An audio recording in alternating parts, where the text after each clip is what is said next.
పట్టణంలో జరుపుకుంటాము.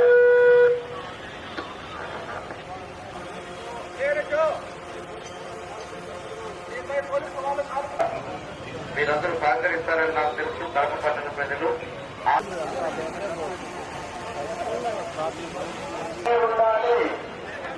ఎవరైనా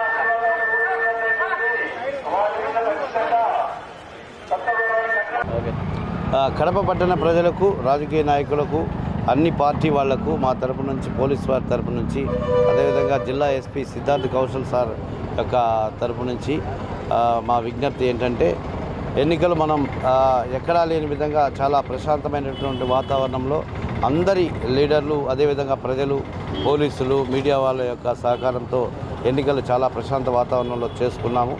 అదేవిధంగా రాష్ట్రంలో ఇప్పుడు ఉన్నటువంటి చెదురుమదురు సంఘటనలు మినహా ఇంకెక్కడా కూడా రాష్ట్రం అంతా కూడా బాగానే జరిగింది. 4వ తారీఖు మనకు కౌంటింగ్ ఉంది, స్ట్రాంగ్ రూమ్ ఉంది.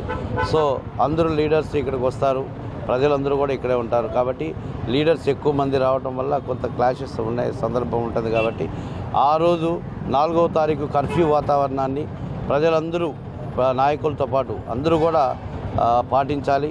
షాప్స్ ఓపెన్ చేయకూడదు. అదేవిధంగా నో ర్యాలీస్, నో ప్రొసెషన్స్, ఎటువంటి ప్రొసెషన్స్కి, ఎటువంటి ర్యాలీస్కి కూడా ఇది లేదు. సెక్షన్ 144 అమల్లో ఉంటుంది. అదేవిధంగా సెక్షన్ 30 ఉంటుంది. ఎన్నికల నియమావళి కూడా అమల్లో ఉంటుంది 6వ తేదీ వరకు. కాబట్టి ప్రజలందరూ కూడా శాంతితో మాకు, పోలీసులకు కోఆపరేట్ చేసి మీరు శాంతిగా ఉంటూ మీరందరూ కూడా ప్రజలకు పోలీసులకు కోఆపరేట్ చేస్తారని పోలీస్ తరపు నుంచి విజ్ఞప్తి చేస్తున్నాను. 3వ తారీఖు రాత్రి నుంచి మీరందరూ కూడా చాలా అప్రమత్తంగా ఉండాలి. 4వ తేదీ ఎవరు కూడా షాప్స్ ఓపెన్ చేయకూడదు, బయటికి రాకూడదు. ఇది పోలీస్ తరఫున ఒక కర్ఫ్యూ వాతావరణాన్ని మేము ఎక్స్పెక్ట్ చేస్తున్నాం. అందరూ ప్రజలు కూడా వాళ్ళ ఇళ్లలో ఉంటూ వాళ్ళు ప్రశాంతంగా వాళ్ళు ఫ్యామిలీస్తో ఉండమని కోరుకుంటూ, నాయకులు కూడా పోలీసు వారు చెప్పినటువంటి కొన్ని ఇన్స్ట్రక్షన్స్ని పాటించి గౌరవిస్తారని చెప్పి మా తరపు నుంచి మేము విజ్ఞప్తి చేస్తున్నాం. థ్యాంక్ యూ అన్నారు.